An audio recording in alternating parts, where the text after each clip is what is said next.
नमस्कार, जय साईं राम। मैं ब्रिजमोहन सूरी, मोटिवेशनल स्पीकर, साईं ग्रंथ राइटर, रेड बुक एक्सपर्ट, स्वागत कर रहा हूं आपका आपके इस चैनल में। ये चैनल आपका अपना चैनल है। आप जानते हैं प्रतिदिन मैं एक नया विषय लेकर आपके समक्ष हाजिर होता हूं।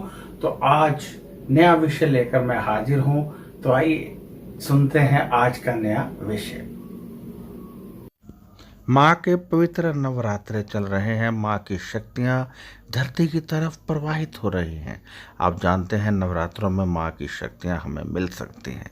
इन नवरात्रों में हमने पाना है माँ से ऐसा आशीष जिससे कि हो जाए हमारी कर्ज मुक्ति, मिले धन प्राप्ति, पुत्र सुख, पारिवारिक सुख, पति सुख, आर्थिक तंगी दूर होकर धन दौलत मिले, व्यापार बढ़े, और यदि कोर्ट कचहरी का कोई केस चल रहा है वह समाप्त हो जाए। यदि रोग घर में प्रवेश कर गए हैं तो वह समाप्त हो जाए। हम ऐसा आशीष पाना चाहते हैं। मुझे बहुत सारे मैसेज प्राप्त हो रहे हैं कि इस बार कर्ज मुक्ति के लिए मुख्य रूप से कि किसी भी प्रकार से आर्थिक तंगी दूर हो जाए, घर में जो कला क्लेश रहता है वह दूर हो जाए। यदि बच्चे कहना नहीं मानते हैं, बच्चे पढ़ाई नहीं करते हैं ठीक ढंग से, वो पढ़ने लगें, सब कुछ सही सही हो जाए, पारिवारिक सुख मिले। यदि आपस में पारिवारिक सदस्यों की बनती नहीं है, नेगेटिव वाइब्रेशन रहती है, लड़ाई झगड़ा रहता है, वो समाप्त हो जाए। और पति पत्नी में यदि तनाव रहता है वह समाप्त हो जाए। और यदि बेटी सुखी नहीं है वह सुखी हो जाए।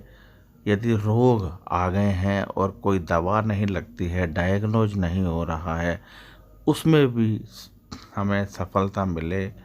नौकरी में तरक्की नहीं मिल रही है, बॉस तंग करते हैं, तो उसमें भी सफलता मिले।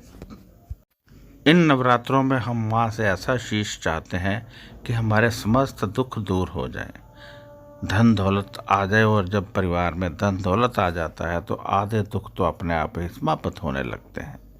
तो इसके लिए हम अष्टमी या नवमी को एक विशेष हवन करके एक माँ की पारे की मूर्ति तैयार करते हैं, जिससे कि वह हमें फिर पूरा वर्ष लाभ देती रहती है। देती तो वो सदैव लाभ है, यानी सारी उम्र उसका लाभ मिलता रहता है, क्योंकि वो अभिमंत्रित हो जाती है और एक पॉजिटिव वाइब्रेशन छोड़ती रहती है। अब बहुत सारे सवाल उठते हैं कि ये बनती कैसे है।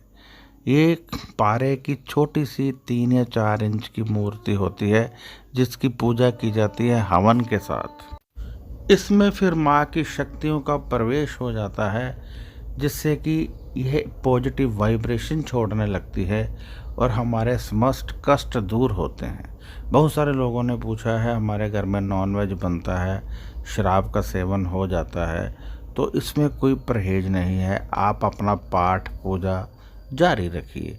और ये भी नहीं है कोई विशेष पूजा करनी है, जैसे आप नियमित रूप से पूजा करते हैं वैसे करें। कभी कभी फूल चढ़ा दिया करें, कभी कभी आप जोत जलाते हैं, आरती उतार दिया करें। नहीं भी उतारते हैं, रखें, नतमस्तक हों, आपको शक्ति मिलती रहेगी। यदि आप रोज़ाना जोत अगरबत्ती करते हैं, ठीक है, कीजिए। नहीं करते हैं तब भी ठीक है। नमस्कार करते हैं, माथा टेकते हैं, तब भी ठीक है। कहीं बाहर जाना है, जा सकते हैं। यानी एक ऐसी शक्तिशाली माँ की मूर्ति जो आपको बहुत अधिक लाभ दे सकती है, जो आपके सभी बिगड़े कार्य बना सकती है। ये बहुत ही शक्तिशाली पावन मूर्ति है। इसको मैं समझता हूँ कि प्रत्येक घर में होना चाहिए। ये हमारे संस्थान में भी बन रही हैं और हम इन्हें अष्टमी नवमी को तैयार करेंगे और फिर आप लोगों तक पहुंचाएंगे। आप लोगों ने मात्र इसको रखना है, कोई विशेष पूजा नहीं है। बस माँ को रखिए, रखकर नमस्कार कीजिए, नतमस्तक होइए, प्रतिदिन अपनी फरियाद माँ को सुनाइए। जो भी दुख तकलीफ आपको है, इस मूर्ति के समक्ष बैठकर माँ जय जय अम्बे जय जगदम्बे बोलते हुए अपना दुख सुनाइए और देखिए कैसे दुख दूर होता है। नहीं कोई दुख आपको, नहीं आप कुछ मांगना चाहते, रोज़ाना माँ को नमस्कार कीजिए। नहीं नमस्कार कर सकते, कहीं बाहर जा रहे हैं, कोई प्रॉब्लम नहीं है। यही इस मूर्ति की खासियत है।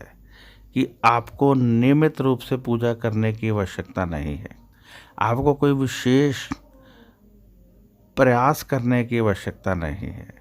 तो मैं समझता हूँ ऐसी मूर्ति सभी घर में होनी चाहिए।